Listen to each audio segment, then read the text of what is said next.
ఎవరు మన కాంగ్రెస్ అన్ని మన ఏంటి పథకాలు అన్ని అన్ని బోగస్ పథకాలు పెట్టి గెలిచిండు అన్నట్టుగా మాట్లాడుతురు కదా. మరి కొంత బీజేపీకి కాంగ్రెస్ కే ఉంటదని మేమైతే అనుకుంటున్నాము. మరి వాస్తవానికి చెప్పాలంటే టిఆర్ఎస్ ఇక వాళ్ళంతా జీవిత లెక్కలు అయిపోయినాయి వాళ్ళవి అన్నట్టు చెప్పుడు. మనమైతే ఇన్నది ఏం లేదు. కేసీఆర్ సొంత నియోజకవర్గము బలమైన అభ్యర్థినే పెట్టిండు వెంకటరామరెడ్డి అంటారు కదా.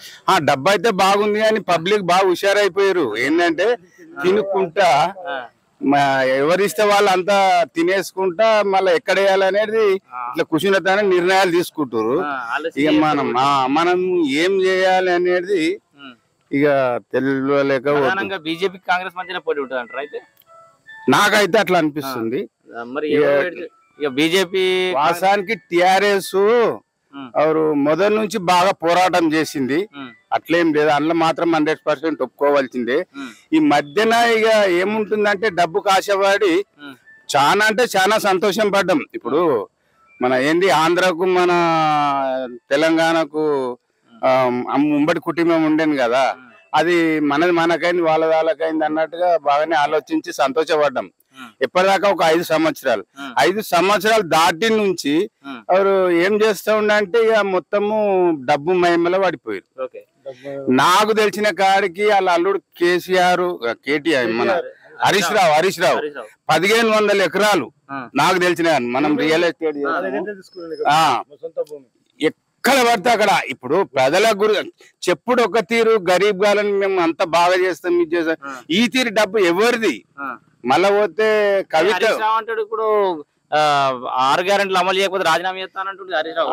రాజీనామా చేస్తా అంటుండు. రాజీనామా పేపర్ ఈయన జేబులో పెట్టుకోమాట. ఈయన కంటే ఆయన ఎక్కువ, ఆయన కంటే ఈయన ఎక్కువ. ఇప్పుడు ఫస్ట్ అయితే అది రాసి పెట్టుకో, నేను రాజీనామా చేయడానికి. హరీష్ రావు కబ్జా కూర అంటూ అయితే చాలా అంత డబ్బు అంతగానము డబ్బు సంపాదించడం అవసరం. నీకు సరిపడ నీ ముని మన్మలు యువనబ్బు సొమ్మ అంతగానం సంపాదించుకున్న వాడికి అవసరం ఏమొచ్చింది? ఎంత సంపాదించారు అయిపోయింది, ఇదంతా గమనించారు, ప్రజల వాళ్ళని గద్దెదించారు. ఇప్పుడు మళ్ళా కావాలని కోరుకుంటారు. ఏదో బోకస్ మాటలు కట్టుకొని ఎడుతున్నట్టుగా మంది ఏముందంటే సానుభూతి లేదని కాదు కేసీఆర్ మీద. ఎందుకంటే ఆ సావులు నోట్ల తల పెట్టినట్టుగా పోరాటం చేసిండు. దాంట్లో మాత్రం 100% ఫస్ట్ ప్రిఫరెన్స్ ఏమి ఇచ్చిండు, రైతులకు ఇచ్చిండు. అందులో కూడా తప్పు లేదు ఆయనది. ఆయన కిందలు ఉంటారు కదా అంతా, కొడుకు అల్లుడు మొత్తం ఇక అల్లుడు కొడుకు కూడా అన్ని ఏమేమో ఆయన మంచిగా ఉత్తత చదువులు పెద్ద చదువులు చదివాడు. అన్ని చిల్లర మాటలు మాట్లాడు, ఈయన గిట్లా మాట్లాడతాడు. అవన్నీ అవసరం ఆయనకు? అవసరం లేదు. ఇప్పుడు నువ్వు మంచిగా చేస్తే ఎందుకు కోరరు? నువ్వే కావాలి అనుకుంటాం. ఇప్పుడు 5 ఏళ్ళ నువ్వు మన తెలంగాణ వచ్చినాక 5 సంవత్సరాలు చేసినాక మళ్ళా నువ్వే కావాలని రైతుల మొత్తం అయితే వేసి రాలేదా?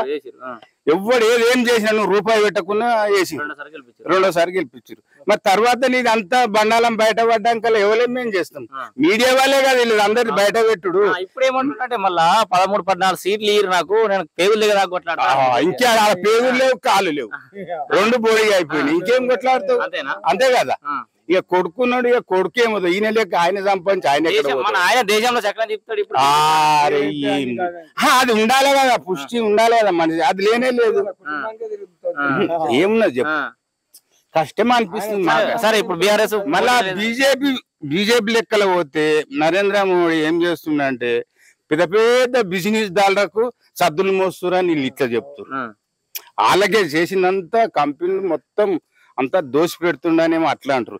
ఎవరిని నమ్ముతాం మేము? అక్కడ దాకా తెలుసుకునేటంత కెపాసిటీ మాది గీనే ఉండి గీనే మాట. ఈ స్థాయిలో ఏం నడుస్తుంది మరి ఇప్పుడు? ఇక మోడీయా రాహుల్ గాంధీ? ఇద్దరిలో రాహుల్ గాంధీ అయితే అమాయకత్వము మొదటి నుంచి. ఇప్పుడు రాహుల్ గాంధీ ఏముందంటే మొదటి నుంచి స్వతంత్రం తెచ్చినోళ్ళే వాళ్ళు కదా అన్నప్పుడు మరి డబ్బు ఎవరో ఎట్లా సంపాదించరు అనేది ఉన్నదా లేదా అయితే గమనిస్తలేదు. ఇప్పుడు దగ్గర 40 సంవత్సరాలు వెనక పడిపోయింది అది కాంగ్రెస్. మరి ఇప్పుడైతే ఆయన లెక్కలు చూస్తే ఆటో పోతున్నట్టు ఆయనకి మాట్లాడు చెప్పి ఏమో హరీష్ రావు ఏమో జాగా అంటున్నావు ఏడున్నో హరీష్ రావు మొత్తం ఉందన్న తుంకి దాకా ఉంది మొత్తం తుంకి తుంకి తుంకి తుంకి రాయలాపూర్ మొత్తం ఉన్నది రాయలాపూర్ నర్సాపూర్ నర్సాపూర్ కాన్సెస్ హరీష్ రావు చిప్పతుర్తి మొత్తం ఈడ భూములు కొన్నాడు హరీష్ రావు ఉన్నాయి ఆయన మొత్తం ఉన్నాయి ఉన్నాయి ఉన్నాయి ఉన్నాయన్న ప్రతి ఊళ్ళల్లో ఇందిరా పథకం కింద ఇచ్చిన ఇందులో ఉన్నాయి ప్రతి ఊళ్ళలో ప్రతి గ్రామంలో కాంగ్రెస్ అభ్యస్తంలో ప్రతి ఊళ్ళలో బిడ్డ కాడికి పెట్టిన పోలో చెప్తారు కాంగ్రెస్ కావాలి మాకు కావాలి అని చెప్పేసి కోరుకుంటున్నారు. అదే నిజంగా నడుస్తున్నది అంతే అన్న. ఏది కానీ కాంగ్రెస్ ఉన్నది ఈ గ్యారెంటీ గ్యారెంటీ వచ్చేసి పబ్లిక్ ఇచ్చిండు వాళ్ళు ఆ గ్యారెంటీ చెప్పి ఇక్కడ నేను చెప్పేది ఇక్కడ నేను మా భూమి ఎస్సీలు దున్నుకున్న భూములు నమ్మడలు దున్నుకున్న భూములు ఇదే రుస్తుపేట గడ్డకు 40 ఎకరాలు ఇక్కడను 40 ఎకరాలు నేను కూడా సిపిఐ జిల్లా కార్యదర్శిని 40 ఎకరాల భూమి కాస్తు చేసి మొక్కజొన్న వేసుకుంటాను ఎలగొట్టిండు ఎవరు హరీష్ రావు ఎలగొట్టి ఇప్పుడు కళ్ళు బాధి జాగేసిండు కళ్ళు బాధి జాగేసిండు ఎస్సీల భూములు ఎస్టీల భూములు 40 ఎకరాలు ఇప్పుడు కళ్ళు బాధి పోయి చూపిస్తా హరీష్ రావు అంటే అంటే పరంపూర్ భూములు అవి పరంపూర్ భూములు మా నేను చెప్తున్నా ఇక్కడ మా సంపాదించింది లెక్కపేసి మాకు మిగిలింది కాయిదాలు అన్నున్నాయి. కబ్జాలో ఉన్నాము కబ్జాలో ఉన్నాగా దున్ని వాళ్ళు వేసి చెట్లు పెట్టిండు కబ్జాలు ఉన్నాగా చెట్లు పెట్టిండు చెట్లు ఆ జాగాలు ఏం చేసి ఇప్పుడు నిలవీడి చెట్లు పెట్టిండు అడ్డమైన చెట్లు ఏవో చెట్లు పెట్టేసిండు పెట్టి గవర్నమెంట్ పని చేసిన ఆయన సొంత పని కాదు ఆయన సొంత పనికే అంతేనా అంతే. ఎన్ని ఎకరాలు 40 ఎకరాలు 40 ఎకరాలు ఉన్నాయి ఈడ రుసంపేట చెరుమూడికి అని మా రెడ్డిపల్లి మన హనుమాల గుడి దాకా మొత్తం అదే. ఇప్పుడు మరి మీరు అందరు కలెక్టర్ దగ్గరకు ఇప్పుడు అన్నతాను పోయినాము అన్నతాను పోయినా అక్కడికే వచ్చా మేమేం చేస్తామని దుబ్బేసి కూడా ఏమొచ్చిందో మనకే గుర్తు రాజకీయం మనిషి ఆయన అంతా ఆయన ఇష్టమైన చేసుకుంటున్నాడు. మంత్రి దిగిపోయాడు మంత్రి పదవి ఎమ్మెల్యే ఎమ్మెల్యేనే అంటే ఆ మంత్రి ఉన్నప్పుడే చేసిన పని మరి ఇప్పుడు కొట్లాడు మరి ఇప్పుడు కొట్లాడడానికే మేము అంటున్నాము. అందుకనే దాని మొత్తమే తీసేస్తామని అంటున్నాం. 40 ఎకరాలు దళితులేనా? దళితులై మీకు దళిత బంధు చేయలేదా? దళిత బంధు ఏలిచ్చి చెప్పు ఏలిచ్చిర్రు దళిత బంధు ఇస్తామని చెప్పి దళిత బంధు ఇస్తా అని చెప్పి ఎన్నటి దళిత బంధు ఇచ్చింది చెప్పు. దళిత బంధు ఇవ్వలే మీకు?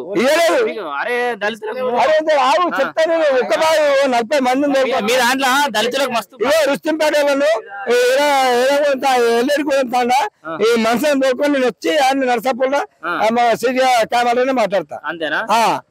ఈ మాట నేను గ్యారంటీ చెప్పదే కావాలి. అంతేనా? అరే హరీష్ రావు గీత పని చేసిండు అయితే అది కాదు ఇప్పుడున్న అశోక్ గౌడు ఈ ఎంఎస్ వాళ్ళు అన్నారు కాలయా మేము గాడి పోదు మేము మలుపుతాము మావిరెడ్డి కూడా మేము మలుపుతాం అని చెప్పి ఆయన ఏం చేస్తారు ఇప్పుడు మాకు మీద వాళ్ళకు కాంగ్రెస్ ఉన్నారు పోయి టీఆర్ఎస్ దగ్గర మళ్ళీ ఇప్పుడు కాంగ్రెస్ వాళ్ళకు దొరకాలి కదా. వాడికి తల్లి లేదు పిల్లలే మానేడికి ఎన్ని రూపాయలు కలిపి చూద్దాం పండి. అంతేనా? ఇప్పుడు వాళ్ళు పార్టీలు మారుతూ ఉంటారు మీకైతే నాకేం న్యాయం చెప్పు. మా కష్టం నడుతుంది ఇక్కడ చూడు మా కష్టం అయితే దాకా ఇప్పుడు మేము అలా ఇప్పుడు ఏం చేసిండు అని అంటున్నాం. మేము మా సంసారంలో అలాగే పడితేనే సంసారము 6 నెలలాగా మా సంసారం మేము అనుదానం అలా పడితే 6 నెలల సంసారం. ఈ 6 నెలల లోపల ఏం చేసింది అంటే ఆయనకి ఒకటే పని తిరగాలని తిరుగుతారా ఉన్నదే దొంగలు దాచిపెట్టుకున్నారు. దాచిపెట్టుకొని వాడికి ఉత్తకుండా అప్పచెప్పినాక యాడికేం చేస్తారు చెప్పు. దాచిపెట్టుకొని ఉత్తకుండా వాడికి అప్పచెప్పినాక ఏం చేస్తారు చెప్పు. వాడు కూడా ఇప్పుడు ఆయన కూడా అప్పు తెచ్చుకొని ఆయన కూడా తింపుకొని ఆమెలన్నీ మళ్ళా కరెక్ట్ చేస్తాడు. ఎవరికి వెళ్ళదు మళ్ళీ కాంగ్రెస్ ఉంటది ఆడ ఆయనే ఉంటాడు. ఇక్కడ మొత్తం కాంగ్రెస్ ఆయన చెప్పిండు కానీ ఆయన గెలవడు. ఇప్పుడు అక్కడ పెట్టినా ఆయన గెలవడు. ఇప్పుడు మా కొడుకు చెప్పిండా ఆయన మాత్రం గెలవడు. అంతే గెలవడు.